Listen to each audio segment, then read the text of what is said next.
കിട്ടിയത്. അടുത്ത് 15/5/4/12. അപ്പോൾ 15/5 ഗുണം 4/12.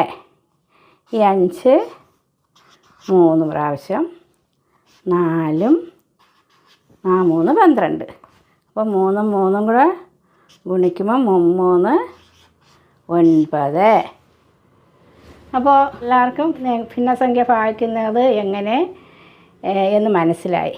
ഭിന്നകം അഥവാ റാഷണൽ നമ്പേഴ്സ് എന്ന് പറയുന്നതിൻ്റെ ഭാഗമാണ് നമ്മൾ കണ്ടത്. അപ്പോൾ ഭിന്നസംഖ്യ പലതരത്തിലുണ്ട്. സാധാരണ ഭിന്നമുണ്ട്, അതിനെ കോമൺ ഫ്രാക്ഷൻ എന്ന് പറയും, അല്ലെങ്കിൽ പ്രോപ്പർ ഫ്രാക്ഷൻ എന്ന് പറയും. സാധാരണ ഭിന്നം എന്ന് പറയുന്നത് ഛേദം വലുതും അംശം ചെറുതും, അതിനെയാണ് സാധാരണ ഭിന്നം എന്ന് പറയുന്നത്. അടുത്ത് ഛേദം ചെറുതും അംശം വലുതുമാണെങ്കിൽ അതിനെ എന്ത് പറയും? വിഷമഭിന്നം എന്ന് പറയും. ഇത് സാധാരണ ഭിന്നം,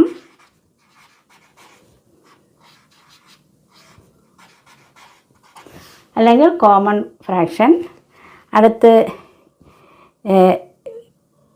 വിഷമഭിന്നം,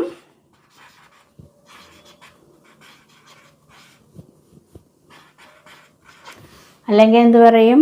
ഇതിനെ ഇംഗ്ലീഷിൽ എന്ത് പറയുമെന്നറിയാമോ? Improper fraction. ഇനി ഒരു പൂർണ്ണസംഖ്യയും പിന്നെ ഭിന്നസംഖ്യയും കൂടെ എഴുതുന്നതിന് രണ്ടും കൂടി കലർത്തി എഴുതുന്നു എന്നുള്ള അർത്ഥത്തിൽ മിശ്രഭിന്നം എന്ന് പറയുന്നു. 2 2 1 എന്ന് പറയുന്നതിനെയാണ് എന്ത് പറയുന്നത്? മിശ്രഭിന്നം. അപ്പോൾ ഈ 3 തരത്തിലുള്ള ഭിന്നസംഖ്യകളും മനസ്സിലായി കാണുമല്ലോ. അപ്പോൾ മിക്സഡ് ആയിട്ട് എഴുതുന്നത്. അപ്പോൾ ഈ വിഷമഭിന്നം എന്ന് പറയുന്നത് ഇതിനകത്ത് നിന്ന് നമുക്ക് പൂർണ്ണസംഖ്യ വേർതിരിക്കാൻ പറ്റും.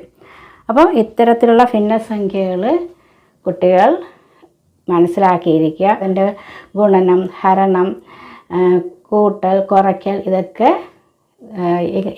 എങ്ങനെ ചെയ്യാം എന്നുള്ളത് വളരെ അടിസ്ഥാനമായിട്ട് നമ്മുടെ കുട്ടികൾ മനസ്സിലാക്കിയിരിക്കണം. കൂട്ടലും കുറയ്ക്കലും ഞാൻ നേരത്തെ തന്നിട്ടുണ്ട്. അതായത് നമ്മൾ അതിൻ്റെ LCM കണ്ടിട്ട് കോമൺ ആയിട്ടൊരു ഛേദം കണ്ടുപിടിച്ചിട്ട് നമ്മളതിനെ ചെയ്യുന്ന രീതികൾ കാണിച്ചു തന്നിട്ടുണ്ട്. നമുക്ക് വീണ്ടും കാണാം. നമസ്കാരം.